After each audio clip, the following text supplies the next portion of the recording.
In a quiet, forgotten village surrounded by a thick forest, there lived a scruffy old donkey named Donato. The villagers had long since left, and the houses with their crumbling walls and broken roofs were now home to birds and mice.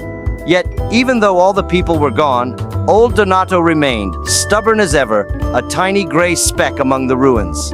Each morning, Donato would wake to the golden light streaming through the cracks in the abandoned barn he called home. He'd step out and stretch, his old bones creaking like the branches of the ancient trees.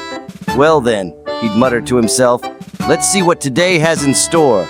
Life was not easy for Donato. The crops had withered, and the wells had run dry, so he had to be clever to find his food. One day he spotted a blackberry bush growing wild along a fence. With a twinkle in his eye, he trotted over, nudging the berries with his nose. Ah, a little feast just for me, he chuckled. And he spent the morning munching on the sweet, juicy berries, his muzzle stained purple. But not every day was a feast. On cold, rainy days, he would scavenge through the village, searching for anything left behind. Perhaps a forgotten apple, or a few carrots sprouting from a long-abandoned garden. And when he could find nothing, he'd comfort himself with a song, his braying echoing through the empty houses. One night, as Donato was huddling for warmth, he heard a rustling nearby. Peeking out from his barn, he saw two glowing eyes in the moonlight.